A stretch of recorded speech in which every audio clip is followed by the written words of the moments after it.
Hi, welcome to another episode of Hot Takes. Now, we've mentioned before and ridiculed quite often the SNP's insistence on having these Pretendy embassies dotted all around the world.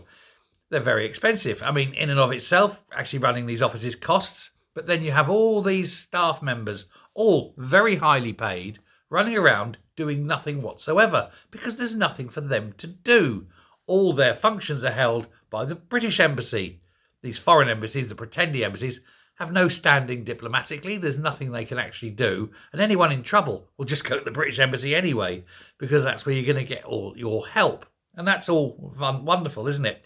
There's also the cost incurred, of course, of Angus Robertson flying all around the world, first class, staying in five-star hotels, simply to visit these things. Now, the people there are all related or friends of members of the SNP. It's how you get the job. You have to be a mate or a pal or a relative. It's all very incestuous, and that's why they're all paid massive amounts of salary. It's a job for the boys scheme. Easy public money handed out to everyone needs a job. Need a job? Yeah. We'll get you a job. Pick a city. We'll send you there. It's nice. Oh, you want to go to Brussels? Okay, yeah, have that. Give you £100,000 a year. Literally, that's it.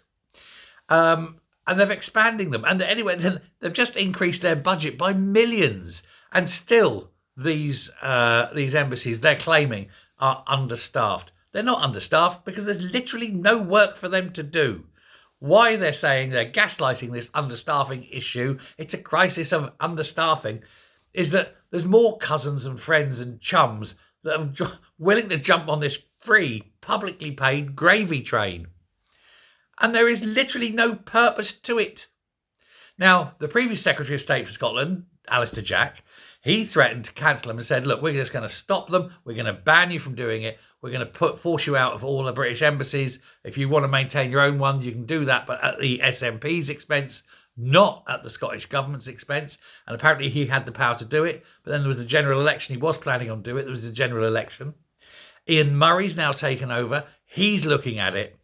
And the SNP are actually very worried that Ian Murray is going to follow through on Alistair Jack's decision to get rid of all these little pretendy foreign embassies. Because where else are they going to send their unemployable relatives and friends? And they're not going to earn that kind of money anywhere else because they're all retards. And so it's millions of pounds, when I say millions, hundreds of millions of pounds a year that can be saved. They won't know where else to spend it. How else can we wank away money on pointless, useless projects? Don't spend it on anything that makes people's lives better. Oh, no. That's not the SNP way. Make life miserable and say if we were independent, it would be better. Oh, my God. And people fall for it. The stupid people that keep voting SNP fall for it, that's for sure.